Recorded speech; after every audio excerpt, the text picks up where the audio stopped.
Imagine a jigsaw puzzle with many pieces, each a different shape and color. That was Germany for centuries, a collection of independent states, each with its own ruler, laws, and even army.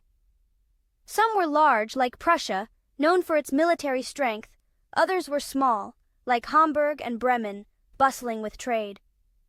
This division made it hard for the German people to stand together. They shared a common language and culture but were separated by political borders. This fragmentation left Germany weak and vulnerable on the European stage. For years, many Germans dreamed of a unified nation, a place where they could all stand together, strong and proud. But achieving this dream seemed impossible. The rulers of the individual states clung to their power and independence. They were reluctant to give up their autonomy for a united Germany.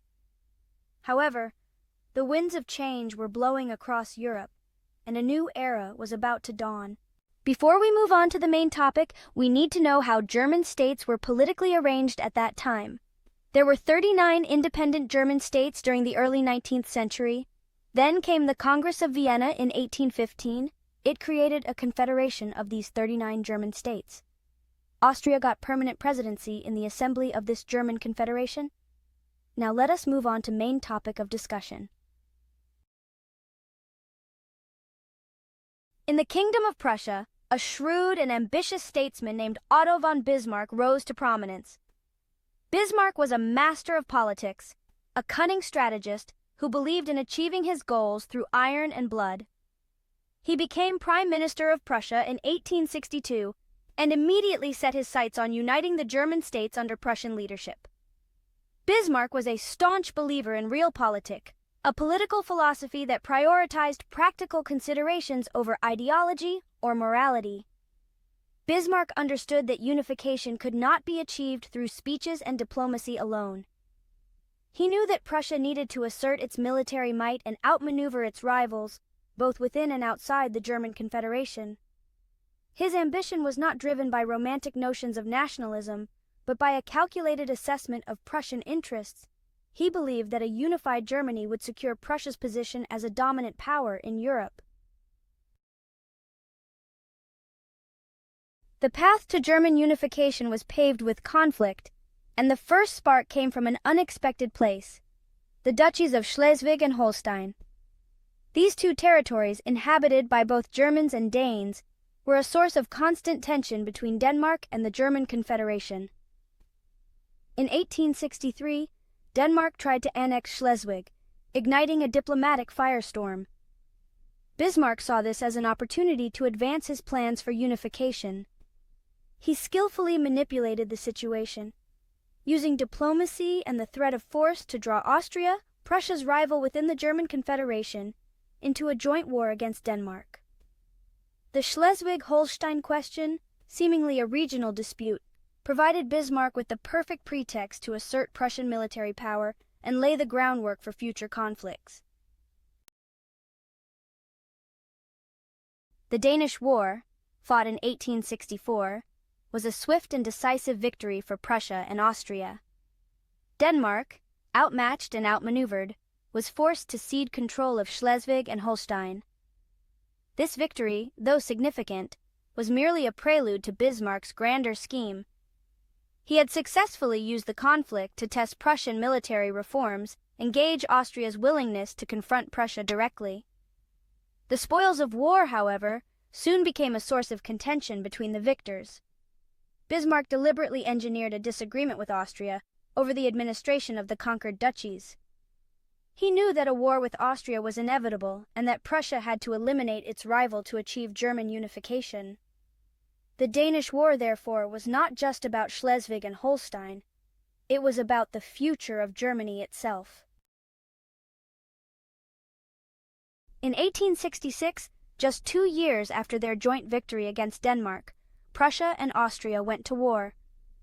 The Austro-Prussian War, also known as the 7 Weeks' War, was a testament to Bismarck's strategic genius and Prussia's military prowess.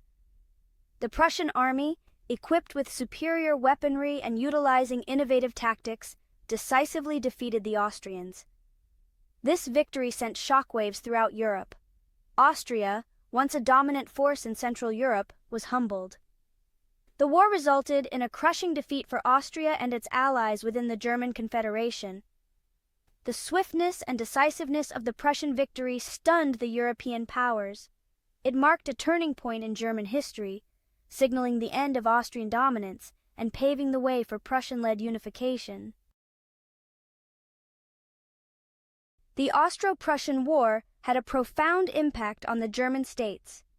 Austria was expelled from German affairs, and the northern German states were unified under Prussian leadership in the North German Confederation. This new entity, established in 1867, was a major step towards a unified Germany.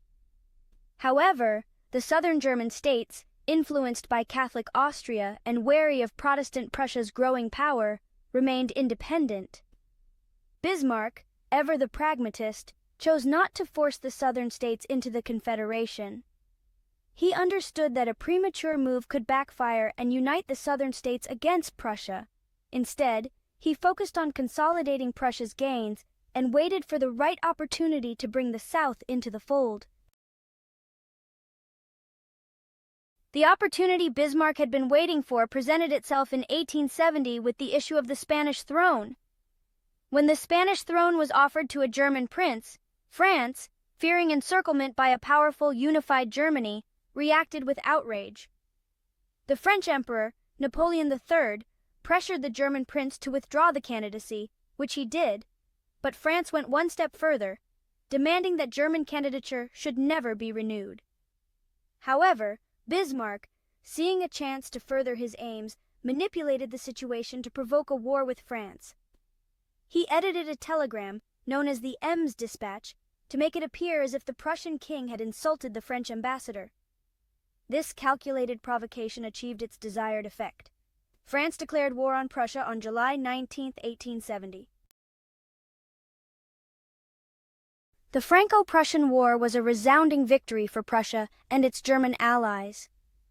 The Prussian army, superior in numbers, training, and leadership, outmaneuvered and outfought the French in a series of decisive battles.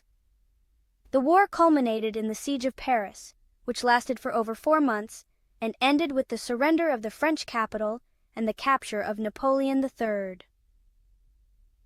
The Franco-Prussian War had far-reaching consequences. It shattered the illusion of French military superiority and led to the collapse of the Second French Empire.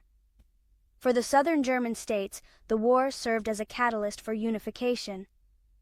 Witnessing Prussia's resounding victory, they realized that their future lay with a strong, unified German nation. On January 18, 1871, in the Hall of Mirrors at the Palace of Versailles, the German Empire was officially proclaimed. The Prussian king, Wilhelm I, was crowned Emperor of a unified Germany, marking the culmination of Bismarck's masterful strategy and the realization of a long-held dream for many Germans. The unification of Germany, achieved through iron and blood, reshaped the political landscape of Europe. The new German Empire, with its powerful military and industrial might, emerged as a major player on the world stage.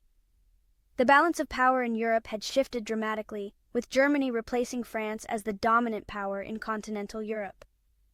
This new reality would have a profound impact on the course of the 20th century.